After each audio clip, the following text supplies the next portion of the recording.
Hey there, Sharon Horne-Ellstrom here. Welcome to day 2465 of What You Up To Now, documenting the journey, sharing lessons learned, and creating content every day just to hopefully make the world a better place. So today for our Let's Grow annual challenge, we're working on communication growth this entire month. We're focusing on communication and growing our communication skills.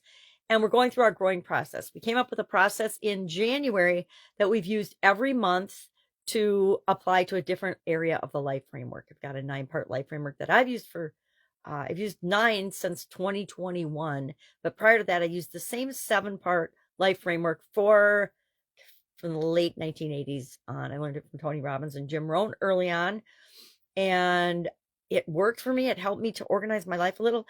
Didn't follow it wholeheartedly my entire life. I took a decade or so and focused on, I guess I knew I wasn't paying attention to certain areas of my life that I should have been, but I did it anyway because I thought it's the thing I should do and had to do at the time. So today we're on step 4 of the growing process, which is wonder or willpower, are both great W words to think about as we're going through our process of improving our life in any area.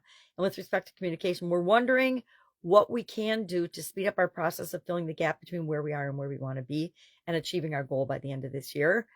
And how are we going to stick to it? How are we, when we hit an obstacle or roadblock, what willpower or tactic or strategy are we going to apply to make sure that we don't quit, that we don't give up?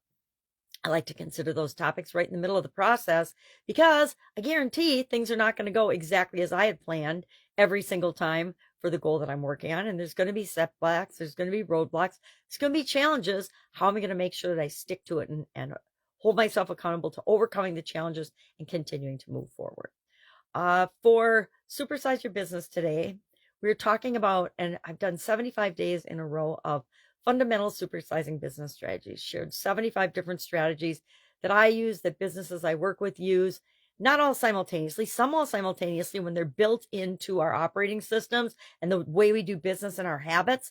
75 sounds like, oh my God, that's way too many. But if it's all spread out throughout your organization as you're growing and building and supersizing, it actually makes running your business and growing your business and scaling it much simpler and easier.